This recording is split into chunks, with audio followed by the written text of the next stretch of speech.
dhammaan ummadda Soomaaliyeed iyo dadka galmudug waxaan salaamayaa bahda saxaafadda waxaa ilaahay mahadiis maantay noo soo dhamaaday kalfadhigii koobaad ee baarlamaanka labaad ee galmudug fadhigiisii saddexaad fadhigaas oo ku guntamay 66 xildhibaan ay ka soo qayb galeen maantay kuna ansixiyeen jadwalka iyo habraaca iyo guddoonka guddiga doorashada sida aad la wada socotaan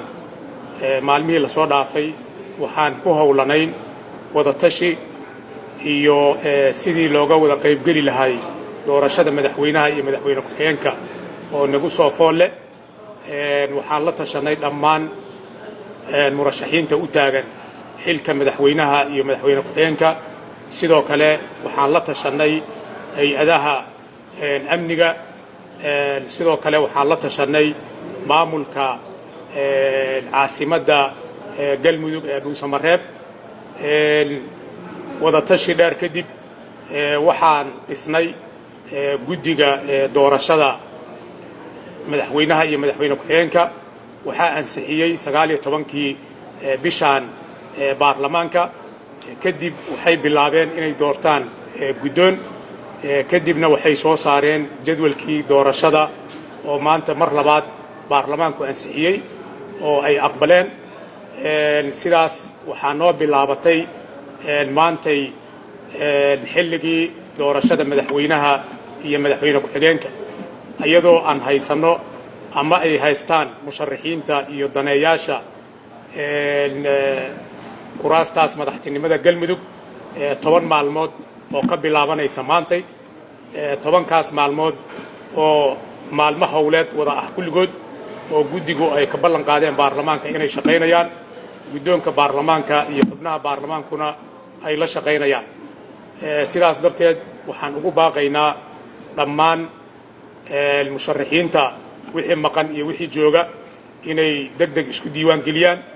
bilaabaan kaambeynkooda iyo ololahooda doorasho waqtiga kooban guddigu soo saareen ay ka faa'iidaystaan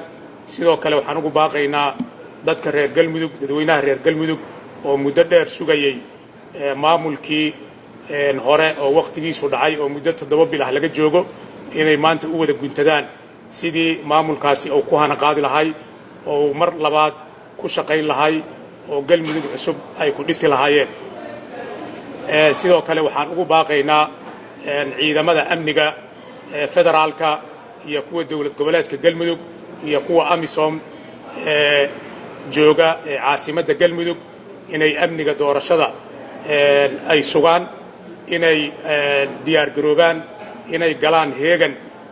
sidii doorashadaas ay ku guulaysan lahayd ay ka qayb galaan sidoo kale waxaan ugu baaqaynaa xildhibaanada iyo